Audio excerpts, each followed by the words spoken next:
ओम श्री परमात्मने नमः। 13वां अध्याय, श्लोक पहला। श्री भगवान बोले, हे कुंती पुत्र अर्जुन, ये रूप से कहे जाने वाले शरीर को क्षेत्र इस नाम से कहते हैं और इस क्षेत्र को जो जानता है उसको ज्ञानी लोग क्षेत्रज्ञ इस नाम से कहते हैं। व्याख्या। अर्जुन के द्वारा 12वें अध्याय के आरंभ में किए गए प्रश्न के उत्तर में भगवान ने सगुण सकार की उपासना का विस्तार से वर्णन किया। अब भगवान यहाँ से निर्गुण निराकार की उपासना का विस्तार से वर्णन करना आरंभ करते हैं। जैसे खेत में तरह तरह के बीज डालकर खेती की जाती है, ऐसे ही इस मनुष्य शरीर में अहमता ममता करके जीव तरह तरह के कर्म करता है, फिर उन कर्मों के फल रूप में उसे दूसरा शरीर मिलता है। भगवान शरीर के साथ माने हुए अहमता ममता रूप संबंध का विच्छेद करने के लिए शरीर को इंद्रता पृथकता से देखने के लिए कह रहे हैं, जो प्रत्येक मार्ग के साधक के लिए अत्यंत आवश्यक है। अनंत ब्रह्मांडों में जितने भी शरीर हैं उनमें जीव स्वयं क्षेत्रज्ञ है और अनंत ब्रह्मांड क्षेत्र है। क्षेत्रज्ञ के एक अंश में अनंत ब्रह्मांड है। साधक को जानना चाहिए कि मैं क्षेत्र नहीं हूँ, प्रत्युत क्षेत्र को जानने वाला क्षेत्रज्ञ हूँ। एक ही चिन्मय तत्व क्षेत्र के संबंध से क्षेत्रज्ञ, क्षर के संबंध से अक्षर, शरीर के संबंध से शरीरी, दृश्य के संबंध से दृष्टा, साक्ष्य के संबंध से साक्षी और करण के संबंध से कर्ता कहा जाता है। वास्तव में उस तत्व का कोई नाम नहीं है, वह केवल अनुभव रूप है।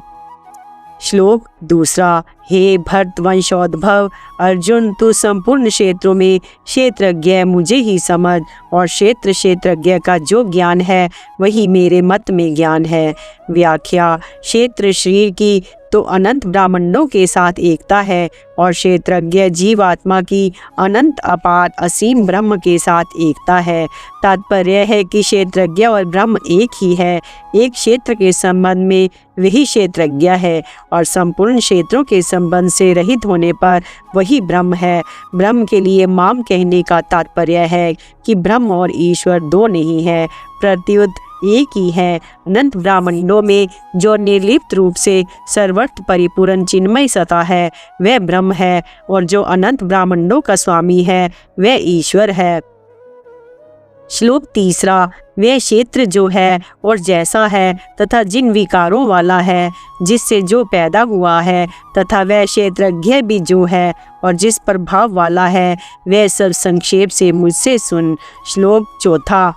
ये क्षेत्रज्ञ का तत्व ऋषियों के द्वारा बहुत विस्तार से कहा गया है तथा वेदों की ऋचाओं द्वारा बहुत प्रकार से विभाग पूर्वक कहा गया है और युक्ति युक्त एवं निश्चित किए हुए ब्रह्म सूत्र के पदों द्वारा भी कहा गया है। श्लोक पांचवा।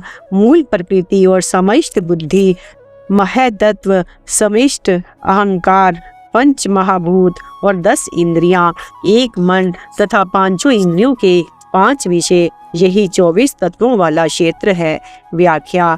5 महाभूत, एक अहंकार और एक बुद्धि, ये 7 प्रकृति विकृति है।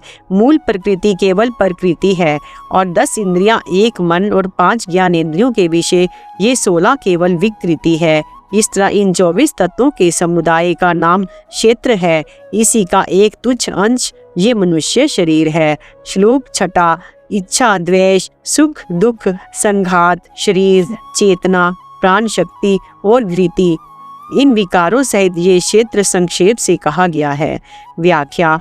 5वें श्लोक में भगवान ने समस्त संसार का वर्णन किया और यहाँ व्यष्टि शरीर के विकारों का वर्णन करते हैं। क्षेत्र के संबंध रखने से ही इच्छा, द्वेष, सुख, दुख आदि विकार क्षेत्रज्ञ में होते हैं। ये सभी विकार तादम्य के जड़ अंश में रहते हैं। यहाँ भगवान ने 24 तत्वों वाले शरीर को तथा उसके साथ विकारों को ये कहा है। तात्पर्य है कि स्वयं क्षेत्र से मिला हुआ नहीं है, प्रत्युत उससे सर्वथा अलग है। स्थूल, सूक्ष्म और कारण तीनों ही शरीर पद के अंतर्गत होने से हमारा स्वरूप नहीं है। यहाँ विशेष ध्यान देने की बात है कि जब अहंकार का कारण महतत्व और मूल प्रकृति को भी एतत् शब्द से कह दिया तो फिर अहंकार के एतत् होने में कहना ही क्या है। अहम से समीप मह तत्व है और मह तत्व से समीप प्रकृति है। वह प्रकृति भी एतत् क्षेत्रम में है। तात्पर्य है कि अहम हमारा स्वरूप है ही नहीं। जो साधक स्वयं को और अहम क्षेत्र को अलग अलग जान लेता है उसका फिर कभी जन्म नहीं होता और वह परमात्मा को प्राप्त हो जाता है। श्लोक 7वां। अपने में श्रेष्ठता का भाव ना होना, दिखावटीपन ना होना, अहिंसा, क्षमा, सरलता, गुरु की सेवा, बाहर भीतर की शुद्धि, स्थिरता और मन को वश में होना। व्याख्या। अब भगवान क्षेत्र के साथ माने हुए संबंध तादम्य को तोड़ने के लिए ज्ञान के साधन बताते हैं। श्लोक 8वां।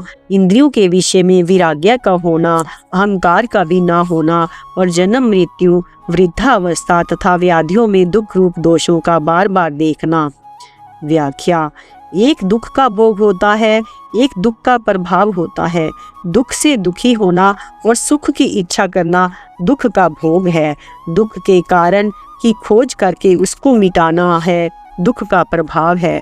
यहाँ दुख के प्रभाव को दुख दोषानुदर्शनम पद से कहा गया है।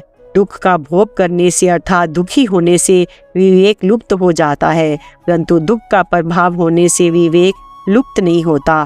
प्रत्युत मनुष्य विवेक दृष्टि से दुख के कारण की खोज करता है और खोज करके उसे मिटाता है। सुख की इच्छा ही संपूर्ण दुखों का कारण है। कारण के मिटने पर कार्य अपने आप मिट जाता है, अतः सुख की इच्छा मिटने पर संपूर्ण दुखों का नाश हो जाता है। श्लोक 9। आसक्ति रहित होना, पुत्र स्त्री घर आदि में एक आत्मा घनिष्ठ संबंध न होना और अनुकूलता प्रतिकूलता की प्राप्ति में चित्त का नित्य सम रहना। श्लोक 10वां। मुझ में अन्य योग के द्वारा अव्यभिचारिणी भक्ति का होना, एकांत स्थान में रहने का स्वभाव होना और जन समुदाय में प्रीति का ना होना। श्लोक 11। अध्यात्म ज्ञान में नित्य निरंतर रहना, तत्व ज्ञान के अर्थ रूप परमात्मा को सब जगह देखना। ये पूर्वोक्त 20 साधन समुदाय तो ज्ञान है और जो इसके विपरीत है वे अज्ञान है, ऐसा कहा गया है। व्याख्या। क्षेत्र क्षेत्रज्ञ के विभाग का ज्ञान कराने वाले होने से इन 20 साधनों को भी ज्ञान नाम से कहा गया है। इससे जो विपरीत है वे अज्ञान है। साधन ना करने से मनुष्य ज्ञान की बातें तो सीख लेता है पर अनुभव नहीं कर सकता, अतः साधन ना करने से अज्ञान क्षेत्र क्षेत्रज्ञ में एकता का भाव रहता है और अज्ञान के रहते हुए अगर कोई सीख कर क्षेत्र और क्षेत्रज्ञ के विभाग का विवेचन करता है तो वह वास्तव में अपने देह अभिमान को ही पुष्ट करता है, परंतु जो ये साधन करता है उसे क्षेत्र क्षेत्रज्ञ के विभाग का अनुभव हो जाता है। श्लोक 12। जो ज्ञेय पूर्वोक्त ज्ञान से जानने योग्य है उस परमात्म तत्व को मैं अच्छी तरह से कहूँगा, जिसको जानकर मनुष्य अमरता का अनुभव कर लेता है। वह ज्ञेय तत्व अनादि वाला और परम ब्रह्म है। उसको न सत कहा जा सकता है न असत ही कहा जा सकता है। व्याख्या। गीता में एक ही समग्र परमात्मा का 3 प्रकार से वर्णन हुआ है। 1. परमात्मा सत्य भी है और असत्य भी है। 2. परमात्मा सत्य भी है, असत्य भी है और सत्य असत्य से पर भी है। 3. परमात्मा ना सत्य है और ना असत्य ही है। इसका तात्पर्य ये हुआ कि एक अनिवर्चनीय परमात्म तत्व के सिवाय कुछ नहीं। वह मन बुद्धि वाणी से सर्वथा अतीत है, इसलिए उसका वर्णन नहीं किया जा सकता पर उसे प्राप्त किया जा सकता है। परमात्म तत्व को असत की अपेक्षा से सत, जड़ की अपेक्षा से चेतन, विकार की अपेक्षा से निर्विकार, एक देशीय की अपेक्षा से सर्वदेशीय, नहीं की अपेक्षा से है, गुणों की अपेक्षा से सगुण निर्गुण, आकार की अपेक्षा से साकार निराकार, अनेक की अपेक्षा से एक, प्रकाशय की अपेक्षा से प्रकाशक, नाशवान की अपेक्षा से अविनाशी आदि कह देते हैं। पर वास्तव में उस तत्व में कोई शब्द लागू होता ही नहीं, कारण कि सभी शब्दों का प्रयोग सापेक्षता से और प्रकृति के संबंध से होता है, पर तत्व निरपेक्ष और प्रकृति से अतीत है। देश, काल, वस्तु, व्यक्ति, अवस्था, गुण आदि को लेकर ही संज्ञा बनती है। परमात्मा में देश, काल आदि है ही नहीं, फिर उनकी संज्ञा कैसी? इसलिए यहाँ आया है, उस तत्व को सत्य अथवा असत कुछ भी कहा नहीं जा सकता। परमात्म तत्व का आदि आरंभ नहीं है, जो सदा से है उसका आदि कैसे? सब अपर है, वे पर है। आदि अनादि पर अपर आदि का भेद प्रकृति के संबंध से है। वह तत्व तो आदि अनादि पर अपर सत असत आदि से भी लक्षण है। इस प्रकार भगवान ने ज्ञेय तत्व का वर्णन करने की जो बात कही है वह वास्तव में वर्णन नहीं है, प्रत्युत लक्षक अर्थात लक्ष्य की तरफ दृष्टि कराने वाली है। इसका तात्पर्य ज्ञेय तत्व का लक्ष्य कराने में है, कोरा वर्णन करने में नहीं। इसलिए साधक को भी लक्षक की दृष्टि से विचार करना चाहिए, केवल सीखने की दृष्टि से नहीं। श्लोक 13। वे परमात्मा सब जगह हाथों और पैरों वाले, सब जगह नेत्रों, सिरों और मुखों वाले तथा सब जगह कानों वाले हैं। वे संसार में सबको व्याप्त करके स्थित हैं। व्याख्या: भगवान सभी अवयवों में सभी क्रियाएं कर सकते हैं, क्योंकि उनके सभी अवयवों में सभी अवयव विद्यमान हैं। उनके छोटे से छोटे अंश में ही सबकी सब इंद्रियां विद्यमान हैं। उनमें सब जगह सब कुछ है। जैसे कलम और स्याही में किस जगह कौन सी लिपि नहीं है, जानकर व्यक्ति उस एक ही कलम और स्याही से अनेक लिपियां लिख देता है। सोने की डली में किस जगह कौन सा गहना नहीं है, सुनार उस एक डली में से कड़ा, कंठी, नथ आदि अनेक गहने निकाल लेता है। इस तरह लोहे में किस जगह कौन सा औजार अथवा अस्त्र शस्त्र नहीं है, मिट्टी और पत्थर में किस जगह कौन सी मूर्ति नहीं है, ऐसे ही भगवान में किस जगह क्या नहीं है। श्लोक 14। वे परमात्मा संपूर्ण इंद्रियों से रहित हैं, जो संपूर्ण इंद्रियों के विषय को प्रकाशित करने वाले हैं, आसक्ति रहित हैं और संपूर्ण संसार का भरण पोषण करने वाले हैं तथा गुणों से रहित हैं और संपूर्ण गुणों के भोक्ता हैं। व्याख्या: एक परमात्मा के सिवाय और किसी को भी सत्ता नहीं है। हम जो कुछ कहते, सुनते, पढ़ते, सोचते हैं वह परमात्मा से भिन्न नहीं है। सबसे रहित भी वही है और सबके सहित भी वही है। इस प्रकरण में ब्रह्म की मुख्यता होने पर भी प्रस्तुत श्लोक में समग्र परमात्मा का ज्ञेय तत्व के रूप में वर्णन हुआ है। इससे सिद्ध होता है कि समग्र की मुख्यता ज्ञान और भक्ति दोनों में है। श्लोक 15। वे परमात्मा संपूर्ण प्राणियों के बाहर भीतर परिपूर्ण है और चर अचर प्राणियों के रूप में भी वे ही हैं, एवं दूर से दूर तथा नज़दीक से नज़दीक भी वे ही हैं और वे अत्यंत सूक्ष्म होने से जानने में नहीं आते। व्याख्या: परमात्मा को 12वें श्लोक में तो ज्ञेय कहा गया है, पर प्रस्तुत श्लोक में उन्हें अविज्ञेय कहा गया है। इसका तात्पर्य ये है कि परमात्मा ज्ञेय होने पर भी संसार की तरह ज्ञेय नहीं है। जैसे संसार इंद्रियां, मन, बुद्धि से जाना जाता है, ऐसे ही परमात्मा इंद्रियां, मन, बुद्धि से नहीं जाने जाते। इंद्रियां, मन, बुद्धि प्रकृति के कार्य हैं। प्रकृति का कार्य प्रकृति को भी पूरा नहीं जान सकता, फिर प्रकृति से अतीत परमात्मा को जान ही कैसे सकता है। परमात्मा को तो मानकर स्वीकार करना पड़ता है, क्योंकि स्वीकृति स्वयं में होती है। स्वयं की परमात्मा के साथ एकता है, इसलिए परमात्मा की प्राप्ति भी स्वीकृति से होती है, चिंतन, मनन, श्रवण, वर्णन करने से नहीं। श्लोक 16। वे परमात्मा स्वयं विभाग रहित होते हुए भी संपूर्ण प्राणियों में विभक्त की तरह स्थित हैं और वे जानने योग्य परमात्मा ही संपूर्ण प्राणियों को उत्पन्न करने वाला तथा उनका भरण पोषण करने वाले और संहार करने वाले हैं। व्याख्या: जैसे संसार भौतिक दृष्टि से एक है, ऐसे ही परमात्मा भी एक अविभक्त है। जैसे संसार भौतिक दृष्टि से एक होते हुए भी अनेक वस्तुओं, व्यक्तियों आदि के रूप में दिखता है, ऐसे ही परमात्मा एक होते हुए भी अनेक रूपों में दिखते हैं। तात्पर्य है कि परमात्मा एक होते हुए भी अनेक है और अनेक होते हुए भी एक है। वास्तविक सत्ता कभी दो हो सकती ही नहीं, क्योंकि दो होने से असत आ जाएगा। उत्पन्न करने वाले भी परमात्मा हैं और उत्पन्न होने वाले भी परमात्मा हैं। भरण पोषण करने वाले भी परमात्मा हैं और जिनका भरण पोषण होता है वे भी परमात्मा हैं। संहार करने वाले भी परमात्मा हैं और जिनका संहार होता है वे भी परमात्मा हैं। श्लोक 17वां। वे परमात्मा संपूर्ण ज्योतियों की भी ज्योति और अज्ञान से अत्यंत परे कहे गए हैं। वे ज्ञान स्वरूप, जानने योग्य, ज्ञान से प्राप्त करने योग्य और सबके हृदय में विराजमान है। व्याख्या। 12वें से 17वें श्लोक तक जिस ज्ञेय तत्व का वर्णन हुआ है वह भगवान का समग्र रूप ही है, कारण कि इसमें निर्गुण निराकार, 12वां श्लोक सगुण निराकार, 13वां श्लोक सगुण साकार, 16वां श्लोक तीनों ही रूपों का वर्णन हुआ है।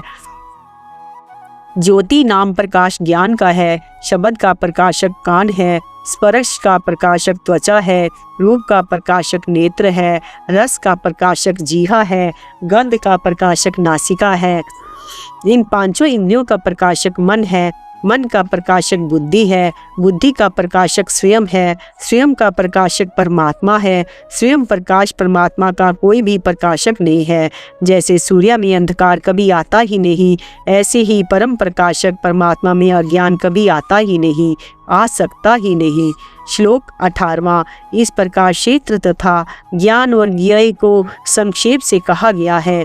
मेरा भक्त इसको तत्व से जानकर मेरे भाव को प्राप्त हो जाता है। व्याख्या। समग्र परमात्मा का ज्ञान वास्तव में भक्ति से ही हो सकता है, इसलिए साधक को भक्त होना चाहिए। क्षेत्र को तत्व से जानने पर क्षेत्र से संबंध विच्छेद हो जाता है। ज्ञान साधन समुदाय को तत्व से जानने पर देह अभिमान मिट जाता है। ज्ञेय को तत्व से जानने पर उसकी प्राप्ति हो जाती है। यहाँ आए पद को गीता में कई प्रकार से कहा गया है, जैसे मद भव मांगता, मम साधर्म्य मांगता, मद भाव सो धी गच्छति।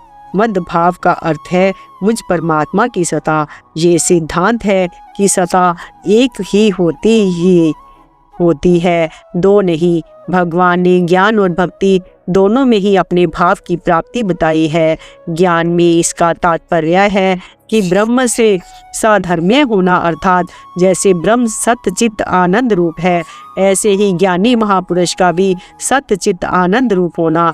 भक्ति में इसका तात्पर्य है भक्त की भगवान के साथ आत्मीयता अर्थात अभिन्नता होना। श्लोक 19वां। श्लोक 20वां।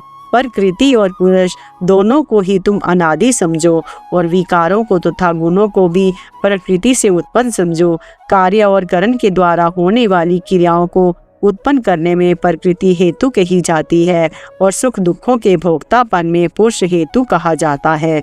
व्याख्या। भगवान क्षेत्र और क्षेत्रज्ञ के विभाग का ही प्रकृति और पुरुष के नाम से पुनः वर्णन करते हैं। शरीर तथा संसार प्रकृति विभाग में और आत्मा तथा परमात्मा पुरुष विभाग में है। जैसे प्रकृति और पुरुष अनादि हैं, ऐसे ही इनके भेद का ज्ञान अर्थात विवेक भी अनादि है। अतः विवेक दृष्टि से देखें तो ये दोनों विभाग एक दूसरे से बिल्कुल असंबद्ध हैं। विकृति मात्र जड़ में ही होती है, चेतन में नहीं। अतः वास्तव में सुखी दुखी होना चेतन का धर्म नहीं है, परंतु जड़ के संग से अपने को सुखी दुखी मानना चेतन का स्वभाव है। तात्पर्य है कि चेतन सुखी दुखी नहीं होता, प्रत्युत सुखाकार दुखाकार वृत्ति से मिलकर अपने को सुखी दुखी मान लेता है। चेतन में एक दूसरे से विरुद्ध सुख दुख रूप दो भाव हो ही कैसे सकते हैं। दो भाव परिवर्तनशील प्रकृति में ही हो सकते हैं। जो अपरिवर्तनशील है उसके दो भाव अथवा रूप नहीं हो सकते। तात्पर्य है कि संपूर्ण विकार परिवर्तनशील में ही हो सकते हैं। चेतन स्वयं जीवों का त्यों रहते हुए भी परिवर्तनशील प्रकृति के संग से उन विकारों को अपने में आरोपित करता रहता है। भगवान शक्तिमान है और प्रकृति उनकी शक्ति है।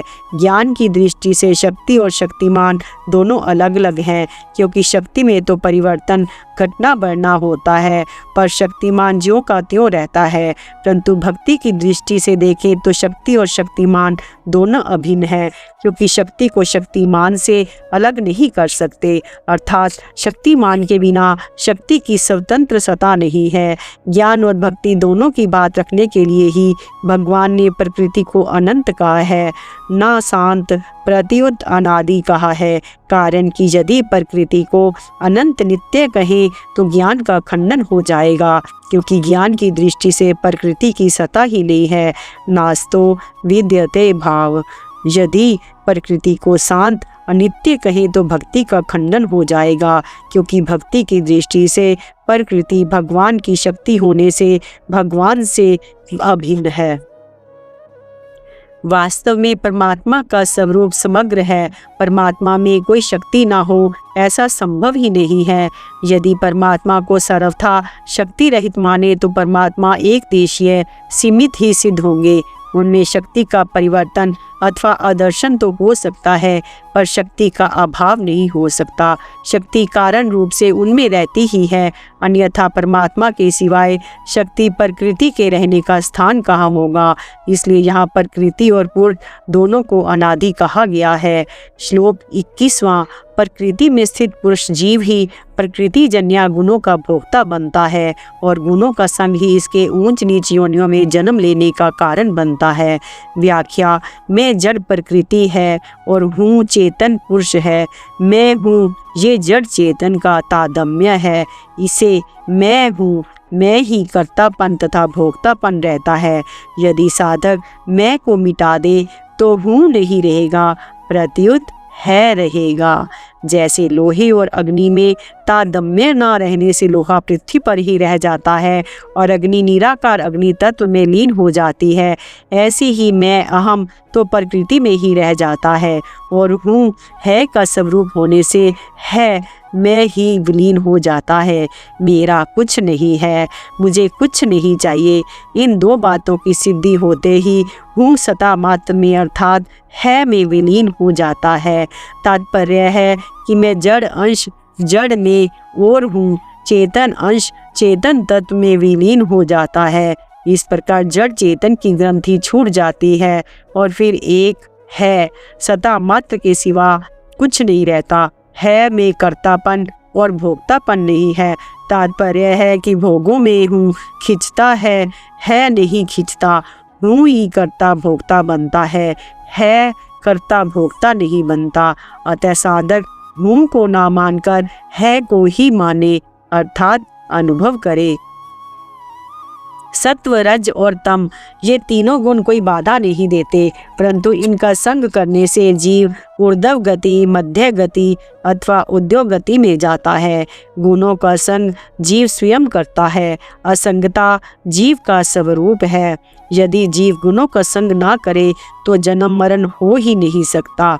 श्लोक 22वां।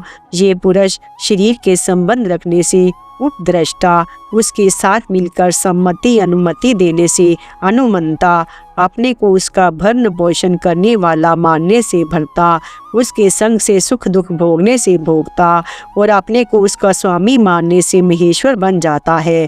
परंतु स्वरूप से ये पुरुष परमात्मा इस नाम से कहा जाता है। ये इस देह में रहता हुआ भी देह से परे सर्वथा संबंध रहित ही है।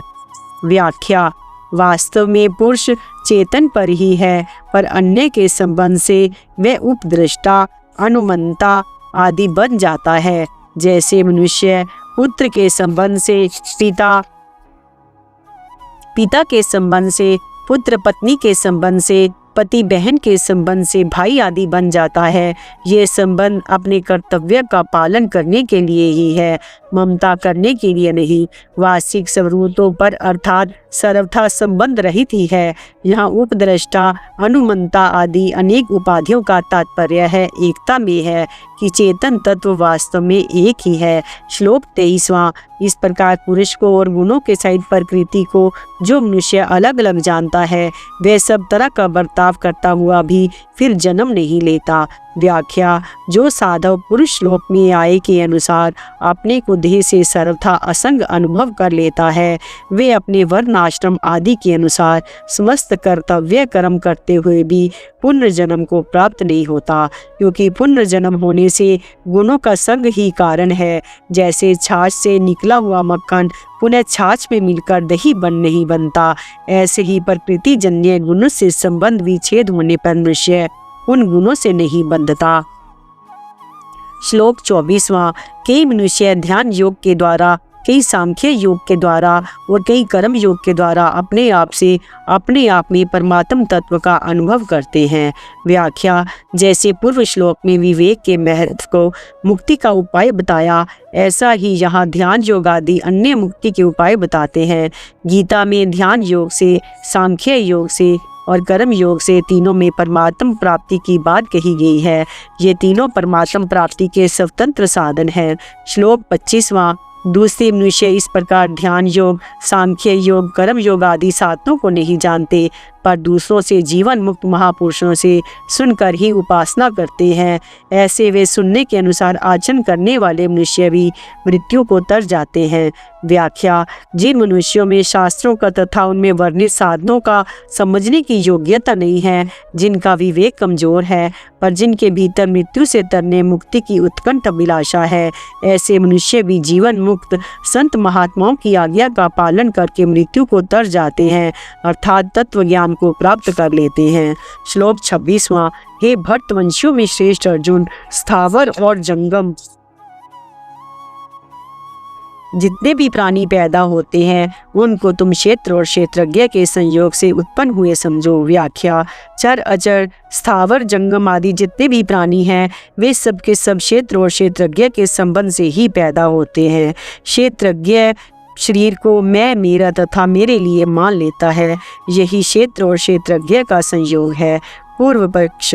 संयोग सजातीयता में ही होता है, फिर विजातीय क्षेत्र के साथ क्षेत्रज्ञ का संयोग कैसे संभव है? उत्तर पक्ष। ठीक है, जैसे अंधकार और सूर्य का संयोग नहीं हो सकता, ऐसे ही क्षेत्र और क्षेत्रज्ञ का भी संयोग नहीं हो सकता।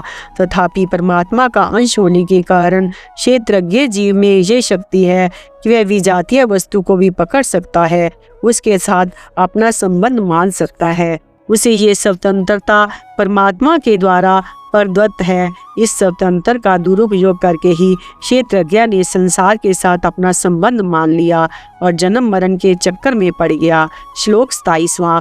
जो नष्ट होते हुए संपूर्ण प्राणियों में परमेश्वर को नाश रहित और समरूप से स्थित देखता है, वही वास्तव में सही देखता है। जैसे आकाश में कभी सूर्य का प्रकाश फैल जाता है, कभी रात का अंधेरा छा जाता है, कभी धुआं छा जाता है, कभी बादल छा जाते हैं, कभी बिजली चमकती है, कभी वर्षा होती है, कभी ओले गिरते हैं, कभी गर्जना होती है, परंतु आकाश में कोई फर्क नहीं पड़ता। वह ज्यों का त्यों निर्लिप्त निर्विकार रहता है। इसी प्रकार सर्वत्र परिपूर्ण परमात्म सत्ता में कभी महासर्ग और महाप्रलय होता है, कभी सर्ग और प्रलय होता है, कभी जन्म और मृत्यु होती है, कभी अकाल पड़ता है, कभी बाढ़ आती है, कभी भूकंप आता है, कभी घमासान युद्ध होता है, परंतु सत्ता ज्यों की त्यों निर्लिप्त निर्विकार रहती है। बद्ध हो या मुक्त, पापी हो या धर्मात्मा, ये निर्विकार सत्ता दोनों में समान रूप में स्थित रहती है। प्रतिक्षण विनाश की तरफ जाने वाले प्राणियों में विनाश रही सदा एक रूप रहने वाले परमात्मा का जो निर्लिप्त निर्विकार देखता है, वही वास्तव में सही देखता है। तात्पर्य है कि जो परिवर्तनशील नाशवान शरीर के साथ स्वयं को देखता है, उसका देखना सही नहीं है, परंतु जो सदा ज्यों के त्यों निर्लिप्त निर्विकार रहने वाले परमात्म तत्व के साथ स्वयं को अभिन्न रूप से देखता है, उसका देखना ही सही है। श्लोक 28वां। क्योंकि सब जगह समरूप से स्थित ईश्वर की समरूप से देखने वाला मनुष्य अपने आप से अपनी हिंसा नहीं करता, इसलिए वह परम गति को प्राप्त हो जाता है। व्याख्या: जो मनुष्य स्थावर, जंगम, चर, अचर आदि संपूर्ण प्राणियों में समान रूप से परिपूर्ण परमात्म तत्व के साथ अपनी अभिन्नता का अनुभव करता है, वे अपने द्वारा अपनी हत्या नहीं करता। शरीर के जन्म, मृत्यु, रोग आदि विकारों को अपना विकार मानना ही अपने द्वारा हत्या करना अर्थात अपने को जन्म मृत्यु के चक्कर में डालना है। वास्तव में 27वें-28वें श्लोकों में आत्मा का ही वर्णन है, परंतु परमेश्वर तथा ईश्वर नाम आने से इन श्लोकों की इस व्याख्या में परमात्मा का वर्णन किया गया है, क्योंकि आत्मा का परमात्मा से साधर्म्य है। श्लोक 29वां: जो संपूर्ण क्रियाओं को सब प्रकार से प्रकृति द्वारा ही की जाती हुई देखता है और अपने आप को अकर्ता देखता अनुभव करता है, वही यथार्थ देखता है। व्याख्या: जितनी भी क्रियाएं होती हैं वे सबकी सब प्रकृति विभाग में ही होती हैं। प्रकृति के द्वारा होने वाली क्रियाओं को ही गीता में कहीं गुणों से होने वाली, कहीं इंद्रियों से होने वाली क्रियाएं कहा गया है। जैसे संपूर्ण कर्म सब प्रकार से प्रकृति के गुणों द्वारा किए जाते हैं, गुण ही गुणों में बरत रहे हैं, गुणों के सिवाय अन्य कोई करता है ही नहीं, इंद्रियां ही इंद्रियों के विषय में बरत रही हैं आदि। तात्पर्य है कि क्रिया मात्र प्रकृति जन्य ही है, अतः प्रकृति कभी किंचन मात्र भी अक्रिया नहीं होती और पुरुष में कभी किंचन मात्र भी क्रिया नहीं होती। इसलिए गीता में आया है कि तत्व को जानने वाला सांख्य योगी मैं स्वयं लेश मात्र भी कुछ नहीं करता ऐसा अनुभव करता है, स्वयं ना करता है ना करवाता है। ये पुरुष शरीर में रहता हुआ भी ना करता है ना लिप्त होता है। जो आत्मा को कर्ता मानता है वह दुर्मति ठीक नहीं समझता, क्योंकि उसकी बुद्धि शुद्ध नहीं है। श्लोक 30वां: जिस काल में साधक प्राणियों के अलग अलग भावों की एक प्रकृति में ही स्थित देखता है और उस प्रकृति से ही उन सब का विस्तार देखता है, उस काल में वह ब्रह्म को प्राप्त हो जाता है। व्याख्या: सृष्टि के संपूर्ण प्राणियों के स्थूल, सूक्ष्म तथा कारण शरीर एक प्रकृति से ही उत्पन्न होते हैं, प्रकृति में ही स्थित रहते हैं और प्रकृति में ही लीन होते हैं। इस प्रकार देखने वाला ब्रह्म को प्राप्त हो जाता है, अर्थात प्रकृति से अतीत स्वतः सिद्ध अपने स्वरूप परमात्म तत्व को प्राप्त हो जाता है। श्लोक 31वां: हे कुंती नंदन, ये पुरुष स्वयं अनादि होने से और गुणों के रहित होने से अविनाशी परमात्म स्वरूप ही है। ये शरीर में रहता हुआ भी ना करता है ना लिप्त होता है। व्याख्या: जैसे मकान में रहते हुए भी हम मकान से अलग हैं, ऐसे ही शरीर में रहते हुए मानने पर भी हम स्वयं शरीर से अलग हैं। स्वयं अनादि हैं पर शरीर आदि वाला है, स्वयं निर्गुण है पर शरीर गुण में है, स्वयं परमात्मा है पर शरीर अनात्मा है, स्वयं अव्यय है पर शरीर नाशवान है। इसलिए अज्ञानी मनुष्य के द्वारा स्वयं को शरीर में स्थित मानने पर भी वास्तव में वह शरीर में स्थित नहीं है, अर्थात शरीर से सर्वथा असंबंध है। कारण कि शरीर का संबंध तो संसार के साथ है पर स्वयं का संबंध परमात्मा के साथ है, अतः वास्तव में स्वयं कभी शरीरस्थ हो सकता ही नहीं। परंतु इस वास्तविकता की तरफ ध्यान न देने के कारण मनुष्य स्वयं को शरीरस्थ मान लेता है। ये साधन जन्य नहीं है, प्रत्युत स्वतः स्वाभाविक है। तात्पर्य है कि स्वयं में लेश मात्र भी कर्तृत्व भोक्तृत्व नहीं है, ये स्वतः सिद्ध बात है। इसमें कोई पुरुषार्थ नहीं है, अर्थात इसके लिए कुछ करना नहीं है। अतः कर्तृत्व भोक्तृत्व की मिटाना नहीं है, प्रत्युत इनको अपने में स्वीकार नहीं करना है, इनके अभाव का अनुभव करना है, क्योंकि वास्तव में ये अपने हैं ही नहीं। इसलिए साधक को अपने में निरंतर अकृतत्व और अभोक्त कृतत्व का अनुभव करना चाहिए। अपने में निरंतर अकृतत्व और अभोग कृतत्व का अनुभव होना ही जीवन मुक्ति है। श्लोक 32वां: जैसे सब जगह व्याप्त आकाश अत्यंत सूक्ष्म होने से कहीं भी लिप्त नहीं होता, ऐसे ही सब जगह परिपूर्ण आत्मा किसी भी देह में लिप्त नहीं होता। व्याख्या: चिन्मय सत्ता एक ही है पर अहंता के कारण ये अलग अलग दिखती है। अपरा प्रकृति के अंश अहम को पकड़ने के कारण ये जीव अंश कहलाता है। अगर ये अहम को ना पकड़े तो एक सत्ता ही सत्ता है, सत्ता के सिवाय सब कल्पना है। वह चिन्मय सत्ता सब कल्पनाओं का आधार, अधिष्ठान, प्रकाशक और आश्रय है। उस सत्ता में एक देशीयपना नहीं है। वह चिन्मय सता सर्वव्यापक है। संपूर्ण सृष्टि उस सता के अंतर्गत है। सृष्टि तो उत्पन्न और नष्ट होती रहती है, पर सता ज्यों की त्यों रहती है। तात्पर्य है कि चिन्मय सता न शरीरस्थ और न प्रकृतिस्थ है, परंतु आकाश की तरह सर्वत्र स्थित है। वह संपूर्ण शरीरों के बाहर भीतर सर्वत्र परिपूर्ण है। वह सर्वव्यापी सता ही हमारा स्वरूप है। वही परमात्म तत्व है। सता में एक देशीयता अहम के कारण दिखती है। वह अहम सुख लोलुपता पर टिका हुआ है। साधन करते हुए भी साधक जहाँ है वही सुख भोगने लग जाता है। ये सुख लोलुपता गुणातीत होने तक रहती है। अतः इसमें साधक को बहुत सावधान रहना चाहिए और सावधानी पूर्वक सुख लोलुपता से बचना चाहिए। श्लोक 33वां। हे भरत वंशोद्भव अर्जुन, जैसे एक ही सूर्य इस संपूर्ण संसार को प्रकाशित करता है, ऐसे ही क्षेत्रज्ञ आत्मा संपूर्ण क्षेत्र को प्रकाशित करता है। व्याख्या। जैसे सूर्य के प्रकाश से संपूर्ण शुभ अशुभ क्रियाएं होती हैं। सूर्य के प्रकाश में कोई वेद का पाठ करता है, कोई शिकार करता है, परंतु सूर्य को इन क्रियाओं का ना पुण्य लगता है ना पाप कार्य की। सूर्य उन क्रियाओं को न तो कर्ता बनता है न भोक्ता ही बनता है। इसी प्रकार आत्मा सर्वव्यापी सता संपूर्ण शरीर को सदा स्फूर्ति तो देता है, पर वास्तव में वह ना तो कुछ करता है न लिप्त ही होता है। तात्पर्य है कि स्वयं में प्रकाश तव का अभिमान नहीं है। करने की जिम्मेवारी उसी पर होती है जो कुछ कर सकता है। जैसे कितना ही चतुर चित्रकार हो, बिना सामग्री के वह चित्र नहीं बना सकता, ऐसे ही पुरुष प्रकृति की सहायता के बिना कुछ नहीं कर सकता। इसलिए कुछ ना कुछ करने में ही शरीर का उपयोग है। यदि हम कुछ भी ना करना चाहें तो शरीर का क्या उपयोग है? कुछ भी उपयोग नहीं है। यदि हम कुछ भी देखना ना चाहें तो आँख हमारी क्या काम आई? कुछ भी सुनना चाहें तो कान हमारे क्या काम आया? स्थूल क्रिया करने से स्थूल शरीर काम आता है। चिंतन मनन ध्यान आदि करने से सूक्ष्म शरीर काम आता है। स्थिरता समाधि में कारण शरीर काम आता है। शरीर और उसके द्वारा होने वाली क्रियाएं संसार के ही काम आती हैं। हमारा स्वरूप चिन्मय सता मात्र है, अतः उसके लिए तीनों शरीर उसकी क्रियाएं कुछ काम नहीं आती। चिन्मय सता मात्र में कोई काम नहीं आती, क्योंकि सता एक ही हो सकती है, दो हो सकती ही नहीं। अतः हमें किसी साथी की जरूरत नहीं है। इस प्रकार ना तो क्रिया के साथ संबंध हो, ना अप्राप्त वस्तु के साथ संबंध हो, ना प्राप्त वस्तु के साथ संबंध हो, तो प्रकृति के साथ तादात्म्य नहीं होगा। प्रकृति से तादात्म्य ना रहने पर प्रकृति में क्रिया तो रहती है, पर कोई कर्ता और भोक्ता नहीं रहता। श्लोक 34वां।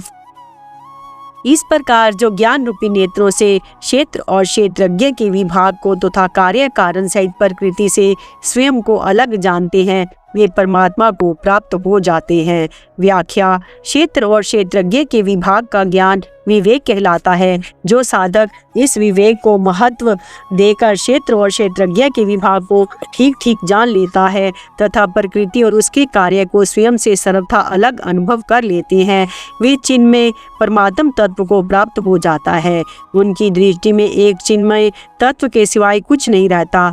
संपूर्ण क्रियाएं क्षेत्र अथवा जड़ विभाग में ही होती हैं। क्षेत्रज्ञ अथवा चेतन विभाग में कभी किंचन मात्र भी कभी क्रिया नहीं होती। स्थूल शरीर तथा उससे होने वाली क्रियाएं, सूक्ष्म शरीर तथा उससे होने वाला चिंतन और कारण शरीर तथा उससे होने वाली स्थिरता व समाधि, ये सभी जड़ विभाग में है। कामना, ममता, अहमता आदि संपूर्ण विकार जड़ विभाग में ही है। संपूर्ण पाप ताप भी जड़ विभाग में ही है। पर आश्रय और परिश्रम ये दोनों जड़ विभाग में है। भगवत आश्रय और विश्राम ये दोनों चेतन विभाग में है। जड़ और चेतन के विभाग को अलग अलग जानना ही ज्ञान है। इस ज्ञान रूपी अग्नि से संपूर्ण पाप सर्वथा नष्ट हो जाते हैं। ओम तत्सदिति। श्रीमद्भगवद गीता सुपनिषत्सु ब्रह्म विद्यायां योग शास्त्रे श्री कृष्ण अर्जुन संवादे क्षेत्र क्षेत्रज्ञ विभाग योगो नाम 13 अध्याय।